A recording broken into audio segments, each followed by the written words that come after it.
Hey guys, what's up? Blades of God here from Hammer Bros Gaming, coming at you with the newest installment in our Gears 5 Master Escape series.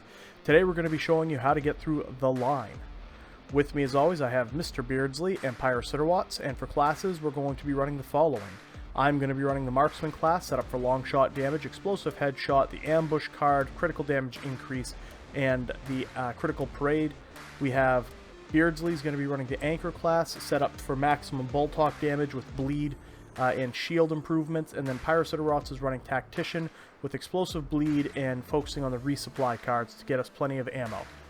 Looking at the modifiers for this map, we have freezing Mulcher scions, more scion health, more lethal scions, shielded dropshot scions, healing buzzkill scions, ghost ice scions, and faster scions.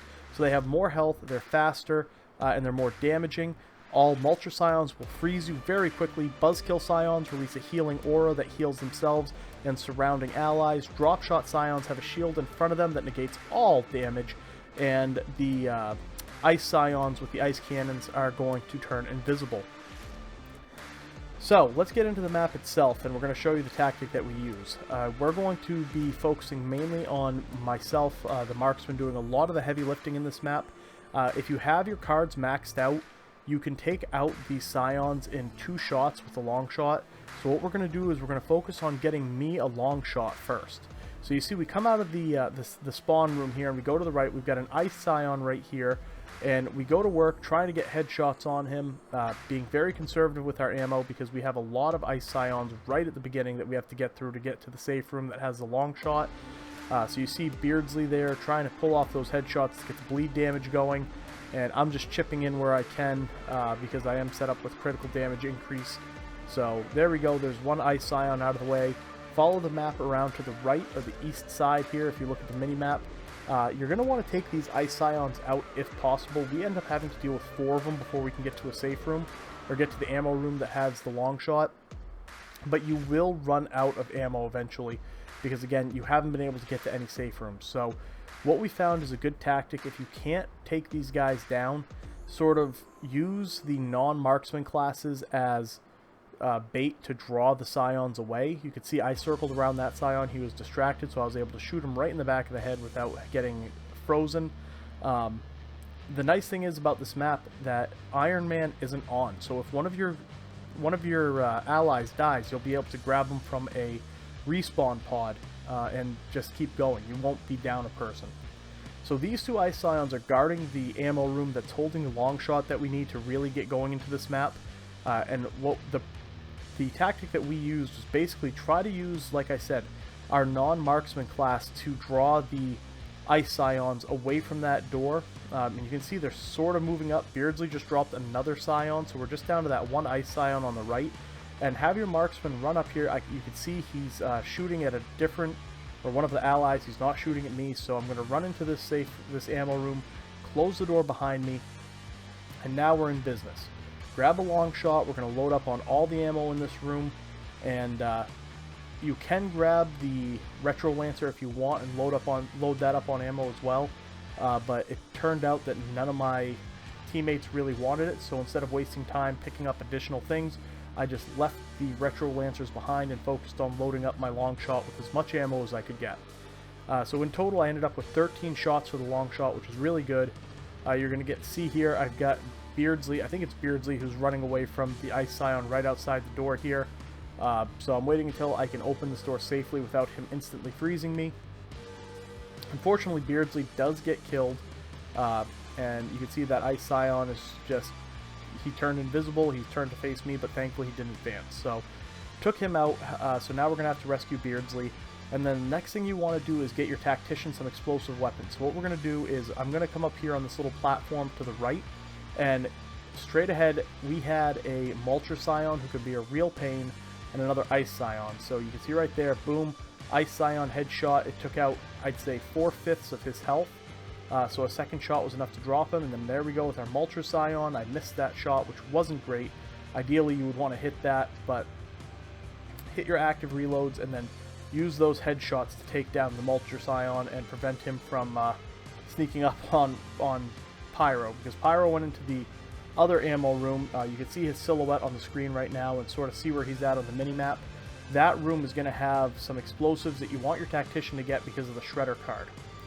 So once we deal with that, we've got our marksman set up with his weapon, we've got our tactician set up with his weapon, and Beardsley playing the anchor. Well, he died, but he's going to spawn with his ball talk, which is what he needs to do most of his work anyway. So we're honestly in pretty good shape right now. Once you get through that initial area, you're going to come to this sort of raised platform, and you have 3 scions who come down. We ended up getting an ice scion, a buzzkill scion, and a Mulcher scion. And this is our first encounter with the buzzkill scion. You're going to see his healing aura. Well, actually, you're not going to see his healing aura because I kill him before he activates it. But normally what happens is that that buzzkill scion takes damage and he ends up healing himself and all the surrounding allies. But again, I took him out before he was able to do that. So you can see the marksman really does make short work of these scions on this map, even with the buffs or the modifiers that they get. So it's definitely a good class to be running. It wasn't recommended for a lot of the guides that I saw or have seen before I started attempting this run, but it worked pretty well. So here we go. You see we've got the weapons locker right here. We decided to have Pyro use his resupply, and we can use the weapons locker as well. Normally you'd want to be a little bit more ahead of the venom than this. We don't have a lot of time to sit around, so we end up not having enough time to use the weapons lockers to reload our weapons, but that is an option if you have a little bit of a quicker run than this. So you come down this hallway, you're going to have 3 scions here. You've got a buzzkill scion and 2 dropshot scions, and you can see right there that glowing gold, I don't know what you want to call it, aura. That is the healing effect of the buzzkill scion. But between all of us, we managed to drop him, and now here you see we got 1 dropshot scion, and we've got another dropshot scion behind him. So if you kind of stay up on this hill or this pathway, you're going to have only 1 scion at a time come up at you. So that's what we do. We took him out. You can see we're advancing past the early venom at this point. We're kind of making up a little bit of ground. And once we get past those 3 scions, we've got a couple of ammo rooms here, so we're going to be able to load back up on ammo. I'm going to max out my longshot, which is good. And you also want to hold on to your X-ray, your ultimate, because it's going to make the next room much, much easier. I know that we could use Pyro's bleed abilities and bleed down a lot of these scions, but instead we're going to use X-ray and pick off as many of them as we can to thin the ranks. And something else to remember is that as your anchor is primarily using the ball talk, and as a marksman you run the ball talk as your sidearm, you can share ammo. So even as I'm picking up ammunition, if Beardsley runs low on ammo, I am taking a second to share my ball talk ammo with him so he can stay in the fight. It's something that gets overlooked quite often, but it's definitely an important aspect of this map when you're running, or any map where you run the anchor. And he's only focusing on ball talk. You can only carry so much ammo, so if you have another class that carries the same weapon, then make sure you share that ammo around. So here we go. I run right up to this corner here. I activate my X-ray, and I'm trying to estimate where they're going to be when I activate the X-ray so I don't waste time. Make sure I have an active round in, and I wasn't quite on there, so you want to prioritize those Mulcher scions. They do the most damage, and then ideally, you'll take them off the board before they're able to hit anything. It didn't go great, but I was able to put some damage on another one of the dropshot scions, so, not too bad. And then I'm going to creep around here and try to take these guys out from a distance. Again, I missed a shot there. Not great. You don't want to do that, but the buzzkill scion, that was another one off the map, and then we're just going to back up. You can see we are in the venom, but it's only the early venom. It's not the lethal stuff yet. So we're sort of picking them off as they come around that corner and just doing our best not to let them surround us. So here we go. We got an ice scion who's advancing up, and again, just that focus fire, focusing on one enemy at a time and just trying to drop their health as quickly as possible. Got a dropshot scion right here who he gave us a little bit of trouble just because of that shield and the doorways. It made it very difficult to, get a dropshot over his shield, but we're going to manage by splitting ourselves up, and that's what you want to do to deal with these dropshot scions. You want to keep yourselves on each side of him, so he has to keep turning and exposing the back or the side of himself to somebody so they can keep putting damage on him. Like you can see right now, he's charging at us. That means that Pyro has a clear shot on him. And that's all you want to do, is just keep yourself spread out a little bit with the drop shot scions so they can't hit more than one person at a time. To the Mulcher scions, like I said, you want to take them out from a distance using the long shot if possible.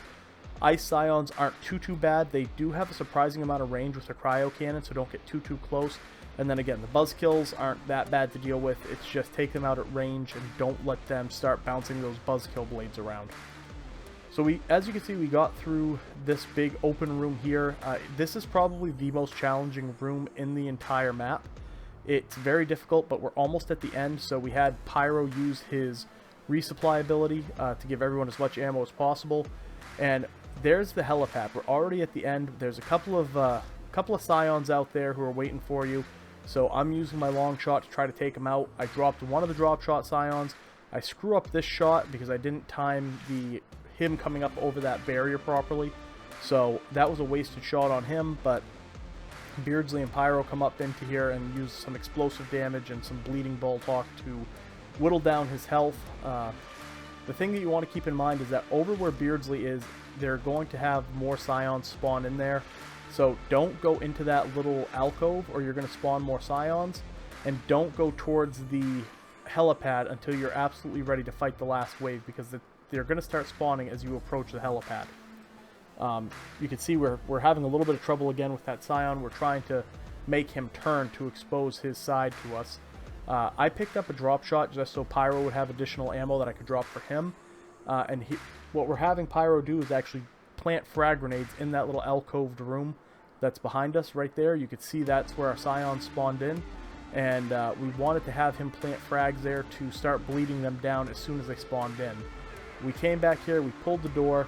Things get a little haywire here just because I didn't have a lot of long shot ammo. And I end up actually dying, but as you can see, we used our explosives, we used our grenades to slow them down, and basically it's a matter of slowing them down enough to stop them getting through the door.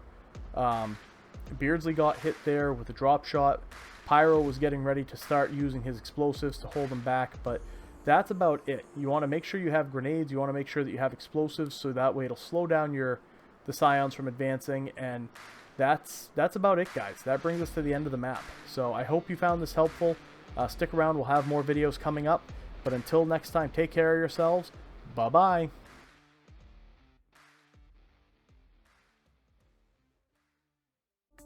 Hey everyone, thank you so much for watching. If you enjoyed this video and want to see more content like this, please like and subscribe. You can also check us out on Twitch at Hammer Bros Gaming. I am Blades of God, and until next time, have a great day everyone.